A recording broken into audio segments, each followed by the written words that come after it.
Dr. Fort, in this world, today we have a new problem. It seems kids are getting heavier, and now we're starting to see a disease in children. We thought we'd have to say type 2 diabetes. Is that true? We've seen younger kids with type 2 old man diabetes? That's very true. Why? Some people call it epidemics. If you asked me these questions 20 years ago, I would say, what you are talking about? Type 2 diabetes belongs to adult endocrinologists. Why the people are gaining weight, that's another story, but certainly we now see, it depends on where do you practice, but on average we can say it's from all diabetics. It used to be only type 1, or what we used to call juvenile. Now maybe 15–20% of children who have diabetes have type 2 diabetes. And it's certainly related to the obesity. And again, as I said, why the people are getting more obese, that's for another discussion.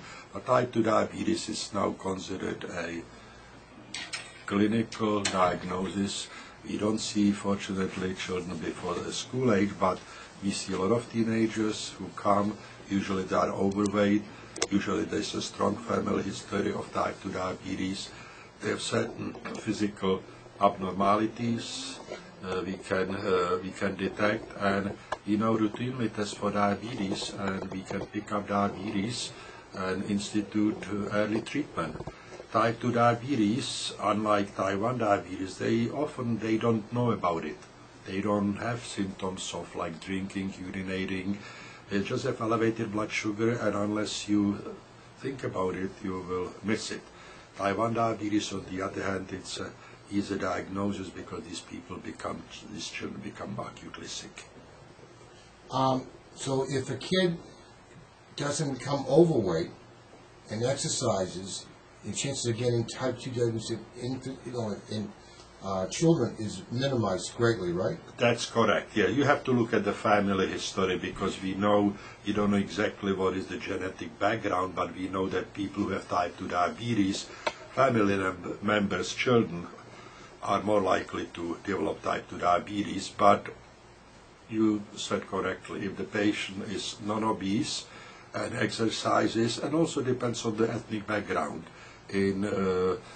For example, in certain ethnic groups, African Americans, Hispanics, certain tribes of American Indians are much more prone to diabetes than Caucasians. But we will do routinely testing for type 2 diabetes if you are obese, if you have strong family history for diabetes, and there are some certain physical findings. And they also would have the cholesterol problem mixed in too, wouldn't it? Yes. That cholesterol, I don't think so that cholesterol is caused mainly by obesity.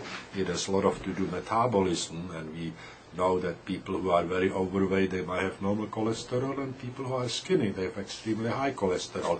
But you are correct, people who have tendency to diabetes, they have elevated lipids, whether it be cholesterol or triglyceride.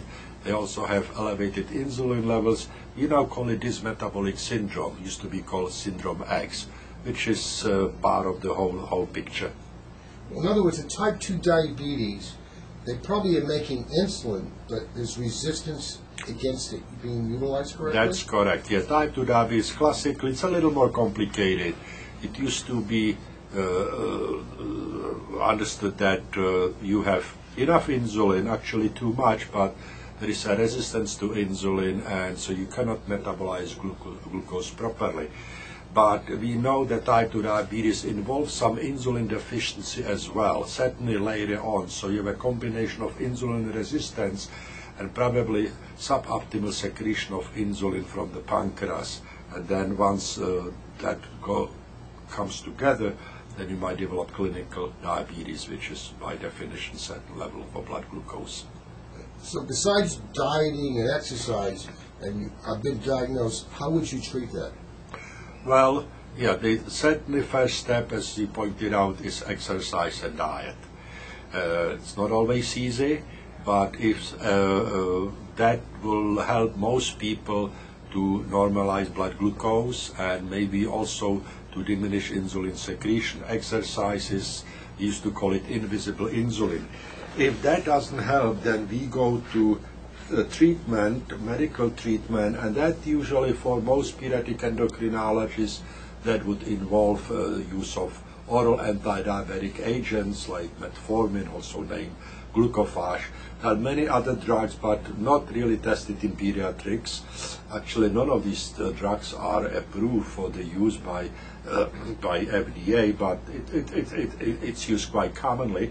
An advantage of metformin glucophage, which would be the first treatment, is that it helps to increase sensitivity to insulin. So when we have a patient who might not be a diabetic at that point, but already has high insulin level and is overweight, and we cannot get insulin levels down, even those patients probably should be put on all these agents. Thank you very much.